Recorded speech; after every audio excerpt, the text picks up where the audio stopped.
بغیر بخار کے اگر دوسرے علامات ہوں تو شاید یعنی کسی اور وائرس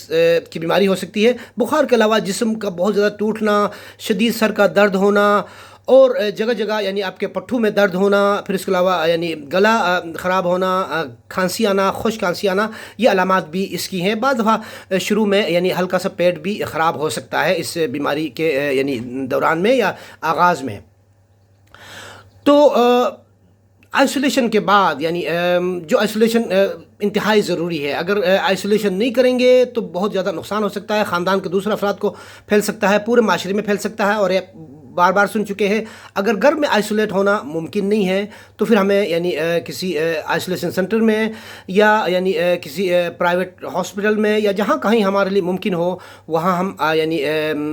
آئسولیٹ اپنے آپ کو کر لیں تو بہت زیادہ بہتر ہوگا۔ دوسری چیز ہے ہائیڈریشن، اس میں بہت زیادہ ضروری ہوتی ہے، اپنے آپ کو ویل ہائیڈریٹڈ رکھنا ہے، یعنی بخار کی وجہ سے جسم میں پانی کی کمی ہو سکتی ہے، اس لیے ہم جتنا زیادہ پانی پئیں گے، مشروبات لے لیں گے تو ہمارا ہائیڈریشن بہتر رہے گا۔ پانی بہرحال صاف ہونا چاہیے۔ ہائیڈریشن کے بعد ہمیں بخار کے لیے پیناڈول کی گولی لیتے رہنا ہے۔ پیناڈول کی گولی 2 گولیاں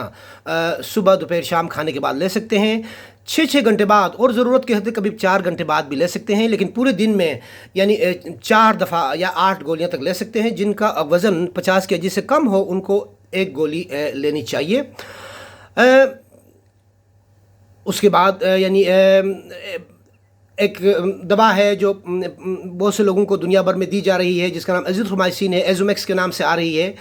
وہ ایسی دوائی ہے جو نسبتاً دوسرے دوائیوں کے مقابلے میں سیف ہے، اگرچہ یہ بھی ابھی تک ایک ٹرائل دوائی ہے، لیکن چونکہ نسبتاً زیادہ سیف ہے، معلوم نہیں ہے کہ اس کا کتنا اینٹی وائرل ہے، لیکن بہت سے اسٹڈیز میں اس کا فائدہ پایا گیا ہے۔ تو ایزیتھرومائسین 500 ملی گرام روزانہ 7 دن تک لینے سے فائدہ ہو سکتا ہے۔ اس کے اندر کوئی اینٹی وائرل پراپرٹی ہے تو وائرس کے خلاف یہ یعنی فائدہ دے سکتا ہے۔ اس کا ایک اور بھی فائدہ ہوگا جو میں آپ کو تھوڑی دیر بعد ذکر کروں گا کہ ایزیتھرومائسین یا ایزومیکس کا اور کیا فائدہ ہو سکتا ہے۔ کیونکہ دوسری ٹرائل دوائیاں جس میں کلوروکین شامل تھی وہ کچھ یعنی نقصانات کی وجہ سے ابھی زیادہ استعمال نہیں ہو رہی ہے۔ اس کے علاوہ ریمزیڈیویر انجیکشن ہے، وہ پھر ہم یعنی بعد کے سٹیج پہ دیں گے جب زیادہ بات بڑھ جائے گی، نمونیا کی سٹیج آ جائے گی، تو شروع میں یعنی کوئی ریمزیڈیویر لینے کی ضرورت نہیں ہوتی ہے، تو شروع میں یعنی شروع کے دن سے ہی ہم ایزیتھرومائسین شروع کر سکتے ہیں۔ بہت سے لوگ انہی چند یعنی تدابیر سے ٹھیک ہو جاتے ہیں، 5 دن 6 دن 7 دن تک بخار رہتا ہے، اس کے بعد وہ بہتر ہو جاتے ہیں اور ٹھیک ہو جاتے ہیں، بخار اترنا شروع ہو جاتا ہے 7ویں 8ویں 9ویں دن، پھر یعنی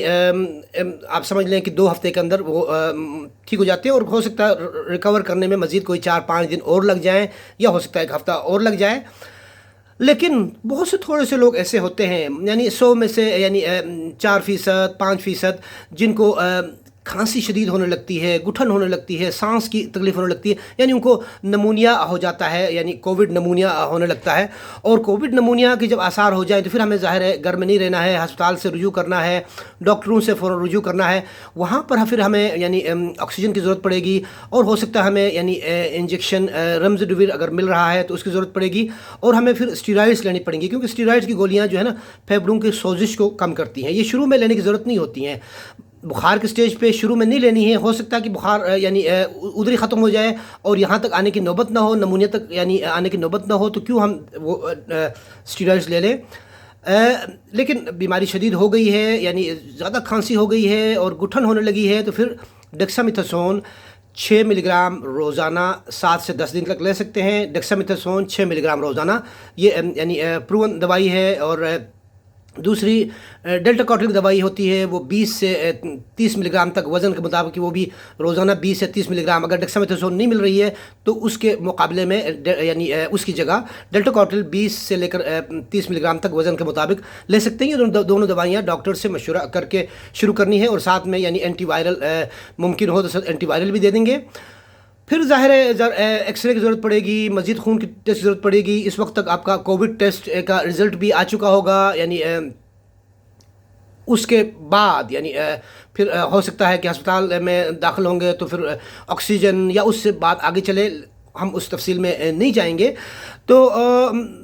بات یعنی آپ کو صرف یہ بتانی تھی کہ بہت سے لوگ اس سٹیج پہ ٹھیک ہو جاتے ہیں اور ان کو یعنی نمونیا نہیں ہوتا ہے. زیادہ تر لوگ ایسے ہوتے ہیں یعنی 95% سے زیادہ لوگ جن کو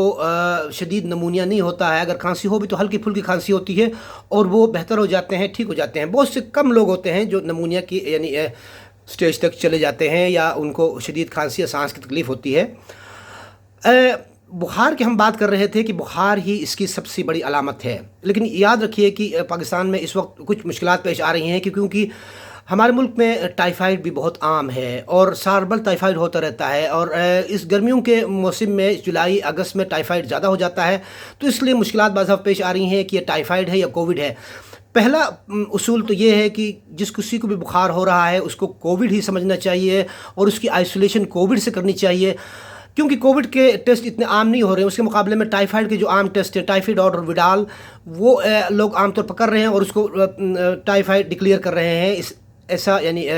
صحیح نہیں ہو سکتا ہے کیونکہ ٹائیفائڈ اور وڈال ٹیسٹ دنیا بھر میں آبسلیٹ ہو گئے ہیں. WHO نے بھی ان کو منع کر دیا ہے, لیکن پاکستان کے بہت سے جگہوں میں یہ ابھی بھی ٹیسٹ ہو رہے ہیں اور ٹائیفائڈ اور وڈال کی بنیاد پر لوگوں کو لیبل کیا جا رہا ہے ٹائیفائڈ. حالانکہ ٹائیفائڈ کا اصل ٹیسٹ جو ہے نا وہ بلڈ کلچر ہے. بلڈ کلچر کی سہولت موجود نہیں ہے تو پھر ڈاکٹر آپ کو بتائے گا کہ اگر آپ کو زیادہ پیٹ کی علامات ہیں, بہت شدید بخار ہے, بالکل یعنی بستر پہ لگ گئے ہیں اور پیٹ میں درد ہے یا شروع میں پیچز زیادہ ہوئے ہیں یا قبض ہوا ہے, تو ہو سکتا ہے ٹائیفائڈ ہو. لیکن ضروری بات یہ ہے کہ ٹائیفائڈ کو ہم بغیر اینٹی بائیوٹک کے نہیں چھوڑ سکتے ہیں, جبکہ کرونا وائرس میں بہت سے لوگ بغیر اینٹی بائیوٹک کے بھی ٹھیک ہو سکتے ہیں, بغیر کسی دوائی کے بھی ٹھیک ہو سکتے ہیں, برداشت کر کے 4-5-6 دن میں وہ اس بیماری سے نکل سکتے ہیں. لیکن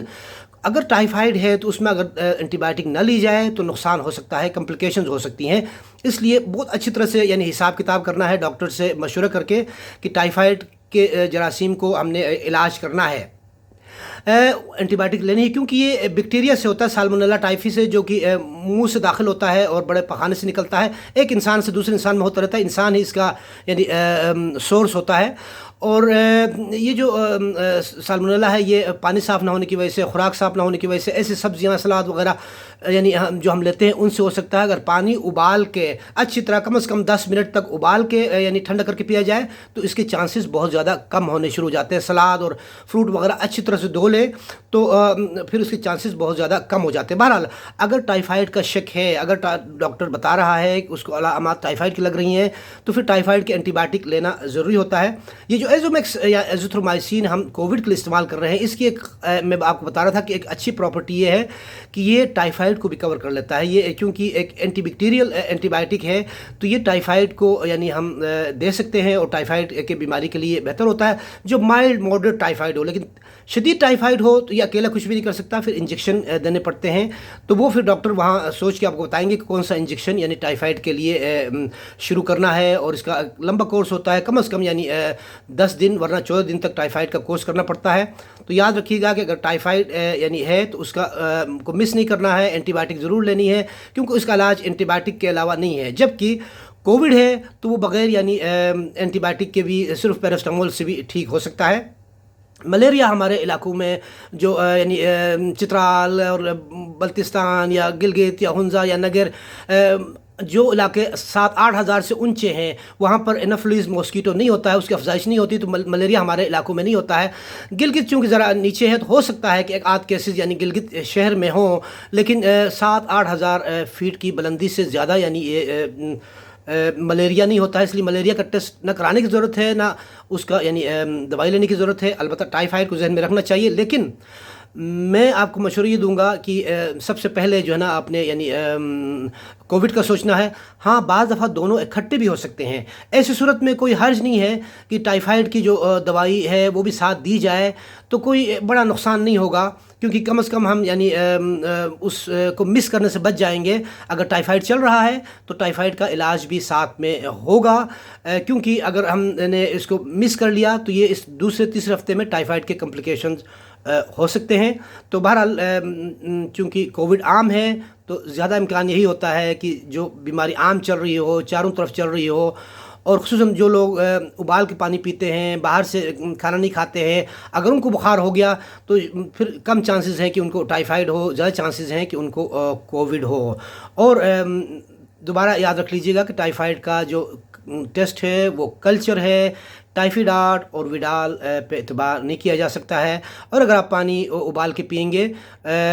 تو پھر ٹائیفائڈ ہونے کے چانسز کم ہوں گے۔ بہت شکریہ، بہت مہربانی۔